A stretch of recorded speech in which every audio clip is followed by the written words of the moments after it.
Rhif yr emyn 844. Efengyl tangeddedd o rhed dros y byd a deled y bobloedd i'th lewyrch i gyd. Na foed neb heb wybod am gariad y groes a brodyr i'w gilydd fod dynion pob oes. Sancteiniaeth y ddeiar gan ysbryd yn boed Iesu'n frenin a neb ond efe. Y tywygol seithau mewn hedd wrth ei draed a phawb yn ddiogel dan arwydd ei waed.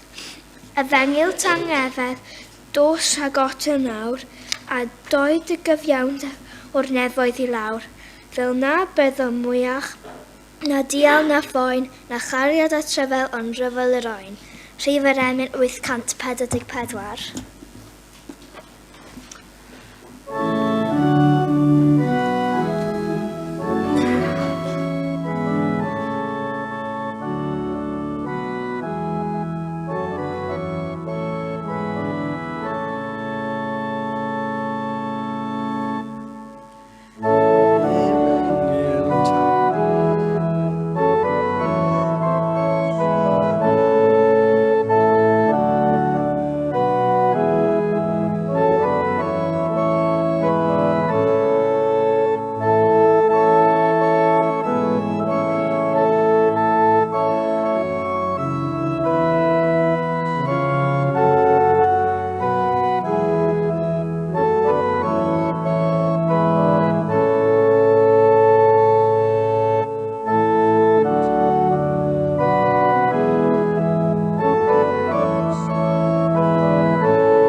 Rydw i am ddarllen ran o'r drydydd bennod o lyfr yr actau.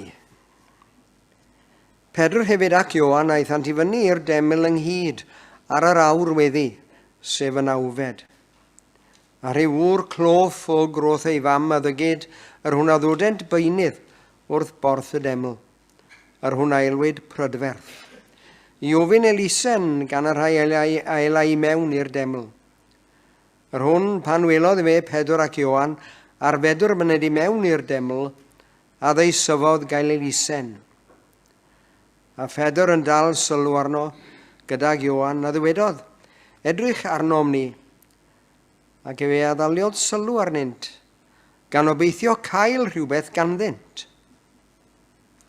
Yna dywedodd Pedr, arian ac air nid oes gennyf. Aethir yr hyn sydd gennyf, hynny yr wyf yn ei roddi i ti. Yn enw Iesu Grist o Nazareth, cyfod a'r hodia. A chan ei gymryd erbyn ei ddeheulaw, efe ei cyfododd i fi fyny. Ac yn ebrwydd ei draed efo ei fferau a gadarnhawyd. A chan neidio i fyny, efe a safodd ac arodiodd. Ac aeth gyda hwynt i'r deml, dan rodio a neidio a moli Duw. A'r holl bobl ei gwelodd ef yn rhodio ac yn moli Duw. Ac yr oeddyn hwy yn ei adnabod, mae hwn oedd yr un eisteddau am Elisen wrth borth prydferth y deml. A hwy a lanwyd o fraw a synedigaeth am y peth a ddigwyddasau iddo. Bendithia Duw a darllen ar gwrando o'r gair. Amen.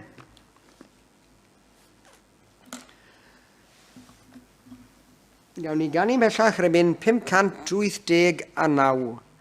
Ysbryd graslon rho i mi, fod yn raslon fel tydi. Dysgym siarad yn dy iaith, boed y ddelw ar fy ngwaith. Gwna i holl addfwynder foes, ddweud wrth eraill, werth y groes. 589.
Gawn ni gydfeddio ein tad nefel diolchyn i ti am y fraint fawr o gael bod yn dy di heddiw.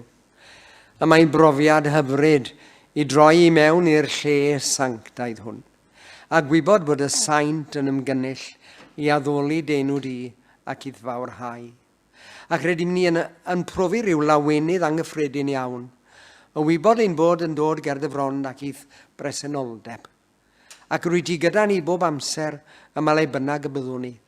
Ac yn enwedig yn y lle arbennig yma, sydd yn lle sanctaidd yn ein golwg, ac yn ein atgoffa ni bob amser o'r hyn a wneithos ti trosom ni. Rwy ti wedi roi'r cyfan i ni, ac rydym ni'n gwbl ddibynnol arna ti, ac yn ddiolchgar dros ben am dy haelioni ath garedigrwydd diddiwedd tuag atom. Y ti hefyd sydd yn rhoi popeth da i ni, y ti hefyd sydd yn rhoi iechyd a nerth i ni o ddydd i ddydd. Rydym yn gallu gwneud pob peth oherwydd dy drigaredd tuag atom ni ath garedigrwydd yn ein bywyd. Ac rwy ti'n amlygu hyn ar hyd yr amser hyd yn oed yn yr amserau anodd, yn y profiadau sydd yn pere ein bod ni'n cael gofid a thrafferth ac afiechyd hefyd. Ond wyt ti yno bryd hynny yn ogystal, yn ein cynnal ni ac yn ein bendithio ni, ac yn rhoi ni bethau gwerthfawr, a na ellu roed pris arnynt o gwbl. A wyt ti'n rhoi'r peth hwnnw yn ein calonau ni, sydd yn peri ein bod ni yn meddiannu'r bywyd newydd, y bywyd sydd yn dragywydd, y bywyd a ddaw i ni o ddydd i ddydd trwy'r ysbryd glân, beth bynnag yw ein cyflwr a'n hamgylchiadau. Ac y mae hynny'n ein gwneud ni yn fwy na choncwerwyr trwy'r hwnna'n carodd ni. Ac rydym ni yn gwybod am dy gariad anfeidrol, roddodd dy fab Iesu ar y groes trosom ni, mwyn i ni gael maddeuant pechodau a bywyd yn dragywydd. Felly mae gennym ni ddigon o achos i lawenhau beth bynnag yw anawsterau ein bywyd. Diolch i ti o darnau fel ein bod ni'n cael cyfle bore yma i gofio'r rhai o beth bynnag o'r bendithion sydd wedi dod yn ystod y dyddiau sydd wedi mynd heibio ac yn ystod y flwyddyn hon.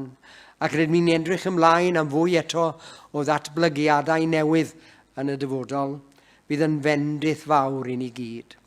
Diolch i ti o darnau am ddaddewidion, cyson, a bod yn bosibl i ni ddibynnu'n llwyr arna ti, oherwydd yr wyt ti yn wahanol iawn i ni bob amser yn cadw dy air. Ac rydw i am ddiolch yn arbennig i ti am dair sanctaidd yn yr ysgrythu'r lan. Diolch i ti am y gwirionedd parhaol sydd wedi ei argraffu ar y bapur ac yn sicrwydd i ni heddiw yn y dyddiau hyn. Diolch i ti am ein gwlad yn byd a gofynwn i ti am ei fendithio yn awr o dad. Ym mhob man ac ym mhob lle, ac yng nghanol ei drafferthion hefyd, par fod pobl yn derbyn rhywbeth o'r pethau sanctaidd sydd gen ti ar ein cyfer.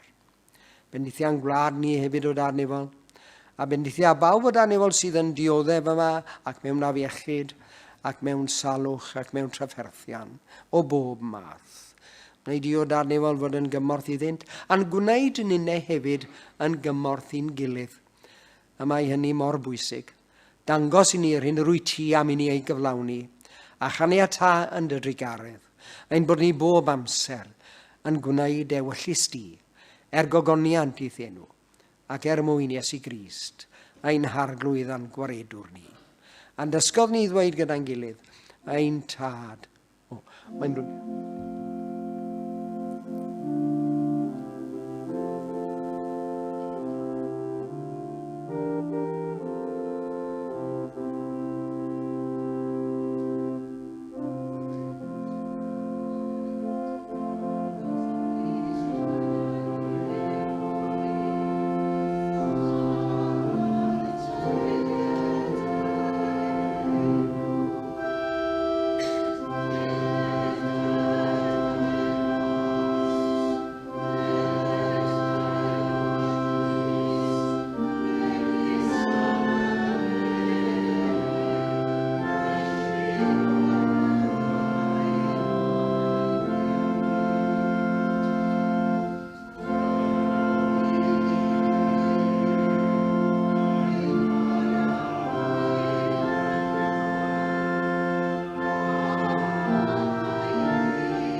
Ar ymyn 516. Iesu ei hunan yw fy mywyd. Iesu'n marw ar y groes. Y trysorau mwyaf feddaf yw ei chwerw angau loes. Gwacter anherfynol ydyw, meddi deiar da na dyn. Colled ennill popeth arall, ond i ennillir dyd y hun. 516.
Mae'r testyn yn dod o'r benod a ddarllenwyd, drydydd benod o lyfr yr actau, a'r chweched adnod.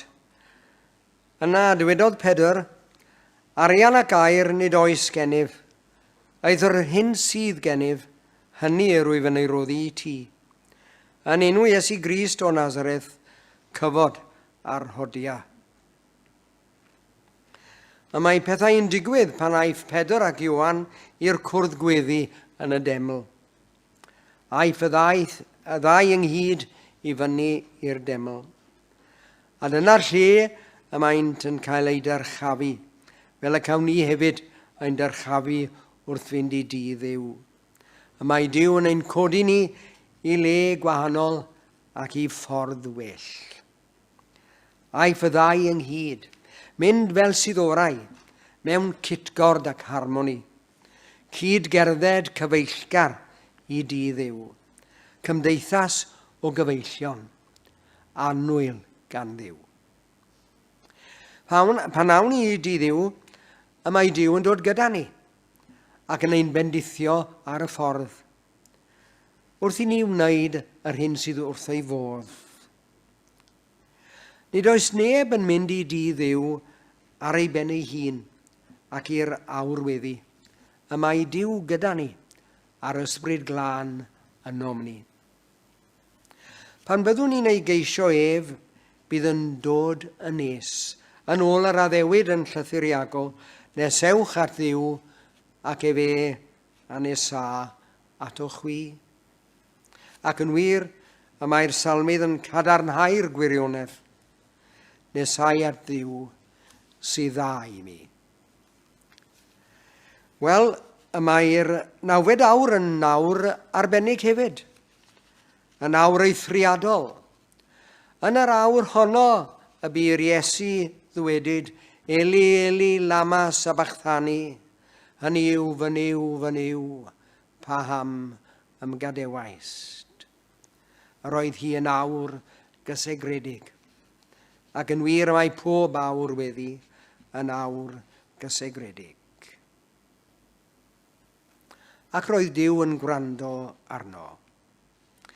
A hyn yw'r hyfder sydd gen i ni, meddai llythyr Ioan, tuag at o ef, ei fod ef yn ein gwrando ni, os gofynnwn ddim yn ôl ei ewyllus ef. Wel, yr oedd Pedr ac Ioan yn sicr yn awyddus iawn i gyflawni ei ewyllus ef, ac yn llawn hyder ffydd. Nid Pedr ac Ioan oedd yr unig rai i fynd i'r deml ar yr awr weddi. A rhyw'r cloff a ddodent beinydd wrth borth y deml. Pa le gwell y gellid yn wir ddod â'r cleifion. Dod at y lle roedd pobl yn medru cynorthwyo a gwneud ewyllus Duw. Nid oedd fawr obaith yn un man arall, ond y mae gobaith fan hyn. Mewn awr weddi, trwy ffydd yn ei enw, a gweddi'r ffydd a'i acha'r claf, a'r arglwydd a'i cyfyd ef i fyny, ac os bydd wedi gwneithio'r pechodau hwyaf fyddeir iddo, meddai llythyr Iago. Daeth y tri mor bell ar porth prydferth yn ddisgwylgar. Mai Elisen yn unig oedd y claf yn ei ddisgwyl. Dyna'r unig beth oedd ar feddwl y dyn yn ymyl y porth. Ac mae gan o wers i ni, dylem ddod yn ddisgwylgar.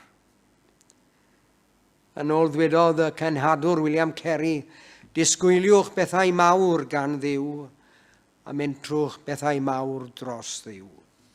Ac felly y bu i Pedr wneud ar yr achlysur yma.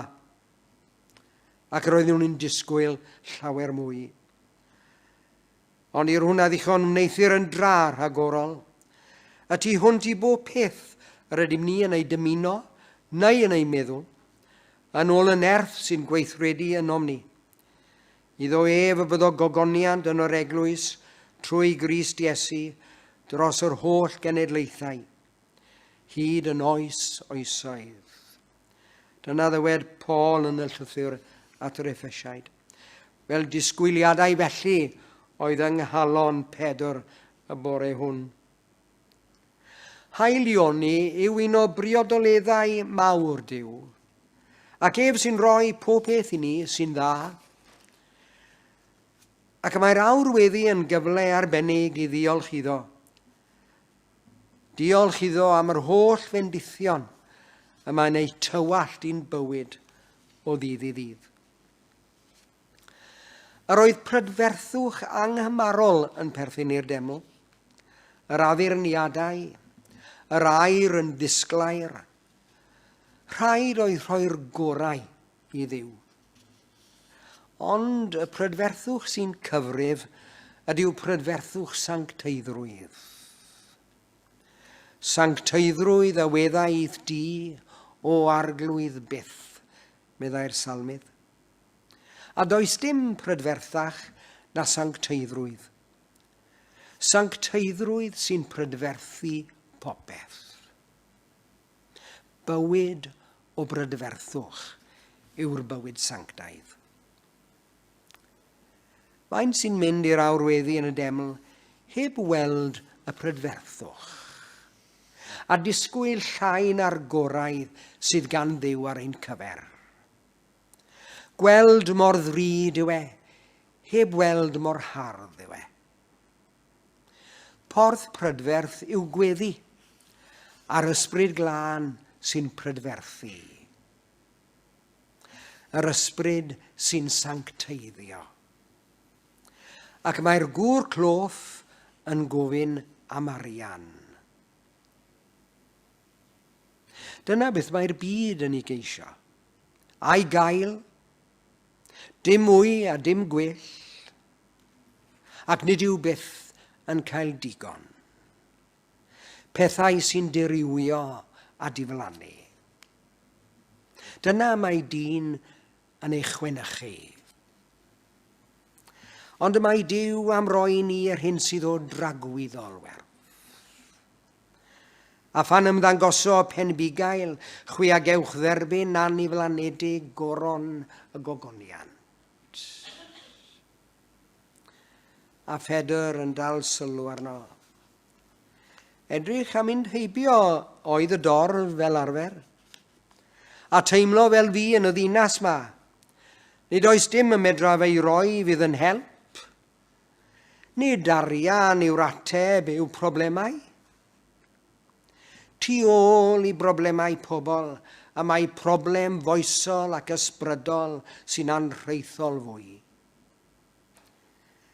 Nid yw arian yn ateb problemau dyfnaf difrifol bywyd un.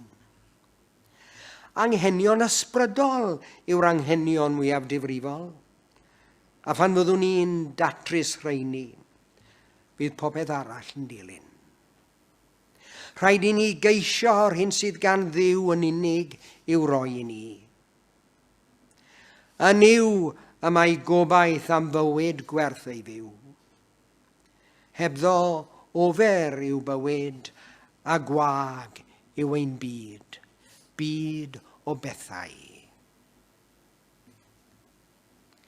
Y peth pwysicaf i'r gŵr cloff ydoedd y ffaith mae gan Dduw yr oedd yr ateb i'w angen a'i dlodi ysbrydol. Tra credai ef mai elusen oedd yr unig ffordd, oedd ei unig gobaith. A dyna mae'n sicr oedd gobaith ei gyfeillion oedd yn ei osod wrth borth y deml. A dyma ddarlun o gymdeithas heddiw, sefyll y tu fas ac ymddiried mewn arian. Ni feddyliodd neb am fynd ag ef i mewn i di Dduw ac i di gweddi yw fendithio a iachad yn enw Iesu Grist. Ac mae'n syndod i mi cyn lleied ddaw i di Dduw a gobaith am iachad yn enw Iesu Grist. Yr un yw ef o hyd. Iesu Grist doi a heddiw yr un ac yn dragywydd. Ac mae gen i brofiad personol o iachad trwy ffydd o afiechyd difrifol iawn. Yn ei enw. Ac yn enw Iesu Grist dywedodd Pedr, arian ac air nid oes gennyf, eithor yr hyn sydd gennyf. Hynny yr wyf yn ei roddi i ti. Yn enw Iesu Grist o Nazareth, cyfod a'r hodia. Yr oedd yr ymateb yn syfrdanol ac yn gymysg. Nid yn unig i enw Iesu Grist, ond gweithred Pedr. A chan ei gymryd erbyn ei ddeheulaw, efe ei cyfododd efi fyny, ac nebrwyd ei draed efe'i fferau a gadarnhawyd. Dyw oedd yn rhoi nerth, ond yr oedd rhaid i Pedr roi cymorth. Gweithred bwysig wnaeth Pedr, ac mae Dyw yn ein defnyddio ni yn y gwirthiau sy'n cael ei cyflawni. Trwy wneud, yr oedd yn ysgogi ffydd yn y dyn cloff, ac hyder ei fod yn bosibl iddo gerdded am y tro cyntaf erioed. Rhaid i ni fod yn effro i'r hyn y mae Dyw am i ni ei gyflawni.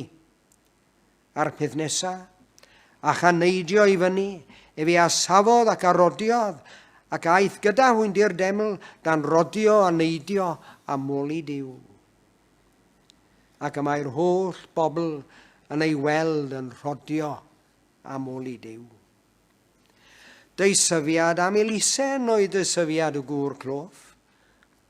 Deisyfiad am genach deisyfiad Pedr yn deillio o'i ffydd. Ac ysgogiad yr ysbryd glân yn ei galon. Yn enw Iesu Grist, cyfod a'r hodia, ac felly y bu. Daw deisyfiadau i galon dyn pan dri at Dduw a gofyn mewn gweddi, nid gofyn am bethau'r byd, ond am bethau'r bywyd. Gall calon lân fod yn gostus yn y byd yma. Bu'r weithred hon yn gostus iawn i Pedr ac Ioan. Cafodd y ddau eu carcharu. Yr oedd adwaith yr awdurdodau yn ffyrnig. Ac ymateb y gŵr cloff a'i gyfeillion yn rhyfeddu. Gweld i a chad gwirthiol yn peri braw a dychryn. Yr oeddynt yn ei adnabod. Mae hwn oedd yr un eisteddau am Elisen wrth borth prydferth y deml, a hwy a lanwyd o fraw a synedigaeth am y peth a ddigwyddodd. Ac y mae Pedr yn ateb, beth awnewch hwy yn rhyfeddu am hyn, neu yn dal sylw arnom ni, fel pe trwy ein nerth ein hun, neu ein diwioldeb y gwneithom mi hwn rodio. A mae'n wir, a mae'n real, Dyw sy'n gweithredu. A'i enw ef, trwy ffydd yn ei enw ef, a nerthodd y dyn yma welwch ac adweinwch fi. A'r ffydd ron sydd trwyddo ef, a'r oes sydd o'r holl iechyd hwn yn eich gwydd chwioll. Yr oedd iachad y gŵr cloff wrth borth prydferth y deml yn gyfle i'r bobl edifarhau. Ac y mae Pedr yn troi at y dorf ac yn dweud, edifarhewch gan hynny, a dychwelwch fel y diler eich pechodau. Ac y mae geiriau Pedr a gwirth iachad yn gyfle a galwad i ni hefyd edifarhau. A bydd cyfle i lawenhau a gorfoleddu, dan rodio a moli Dyw wrth y porth prydferth. Un o'r gwirioneddau tristaf am y gŵr wrth borth y deml yw'r ffaith ei fod yn gofyn ac yn disgwyl am arian. Am lai nag yr oedd Dyw am ei roi iddo. Mor agos at Dduw ac eto mor bell oddi wrth ei ewyllus. Ewyllus Dyw ar ei gyfer.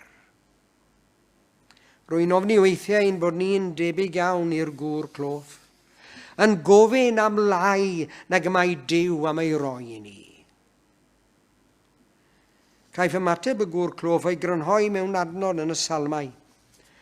Ymddigrifa yn yr arglwydd ac efe addyru i ti ddymuniadau dy galon.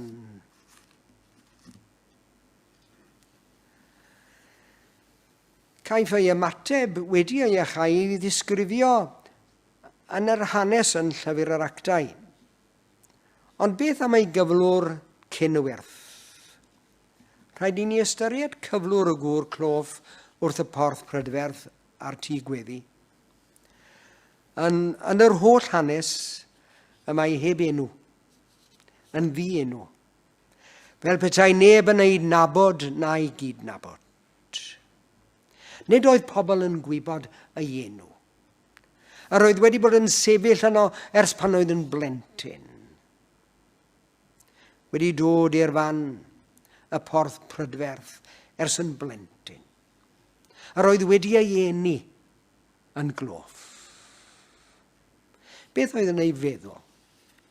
Beth oedd yn ei galon? Sut yr oedd e'n teimlo? Rhaid ei fod yn teimlo'n unig weithiau, mewn anobaith, ar ôl cyhyd o amser. Sut allai ef ymddigrifon yr arglwydd a chael dymuniadau ei galon yn y fath gyflwr o anobaith. Ac mae'r salm yn egluro sut i ymddigrifo yn yr arglwydd. Mae'n talu'r ffordd i fyfyrion hamddenol yn ei air, heb gyffro, na'r hithr, byth ar frys, neilldio amser i Dduw, gwrando ei air, a chlywed yr hyn y mae Duw yn ei ddweud. Rhoi ein amser iddo. Ac mae'n werth astudio Salm 37 i ni gael gweld y ffordd i wneud hynny. Duw sydd ar gair cyntaf a'r gair olaf ar fater bywyd un. Nid oes neb a enir heb o Duw yn gwybod, ac yn disgwyl amdano mi droi ato, a chael ganddo bopeth y mae ef am ei roi i ni. Ie, meddai'r salmydd eto yn yr unfed salm ar 20. Dei syfiad ei galon a roddais iddo, a dymuniad ei wefusau nis gomeddaist. Cafodd y gŵr cloff yn y pen draw ddymuniad ei galon. Nid y dei syfiad oedd ar ei dafod arian. Cael cerdded oedd yn ei galon. A mynd gyda'r holl fendithion daw trwy allu symud yn heini o fan i fan ac o le i le. Ac yn awr y mae'n medru dawnsio hefyd.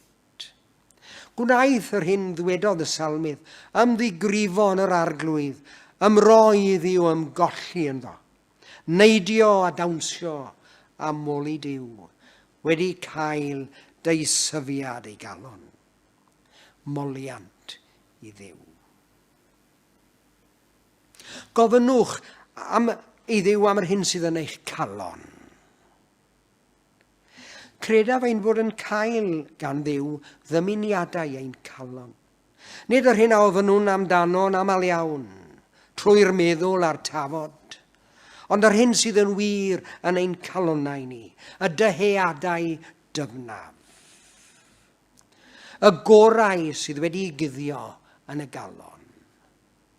Ac mae'r salmydd yn dweud eto, cuddiais dyma droddion yn fy nghalon.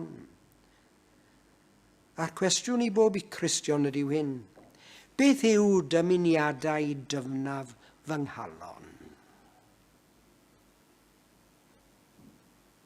Rwy'n credu bod rhaid i ni lynu wrth y gwir i wybod beth sydd yn y galon.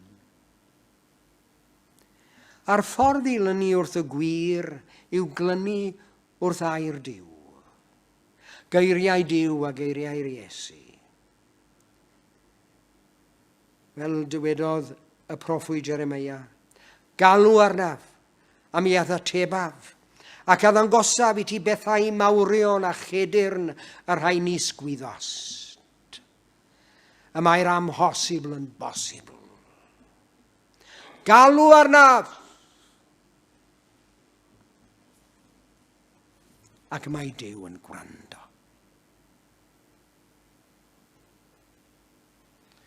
Ac fe gyfyd y gwirionedd o'r galon a'r deisyfiadau a blanod Duw yn ein bywyd.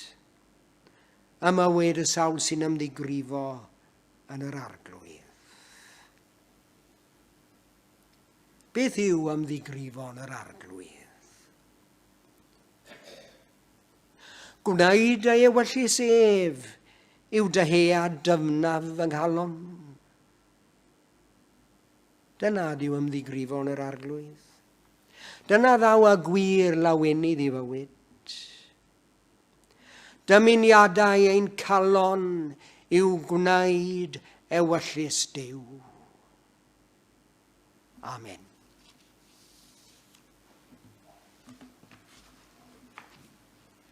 Emyn 853, dywysodd hedd, hoff feddyg dynol ryw, dy gwmni di sy'n fal mi galon fryw, pan geir drws mewn ofn rhag llyd y byd, saf yn ein misg yn odded gadarn glid. Wrth weledi ac arnot arnad ôl y groes, tywela'r storm o'n mewn a ffeidia'r loes. 853.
Iesu Grist, a chariad Duw a chymdeithas o'r ysbryd glân, oedd o gyda ni oll, o'r awr hon hyd byth.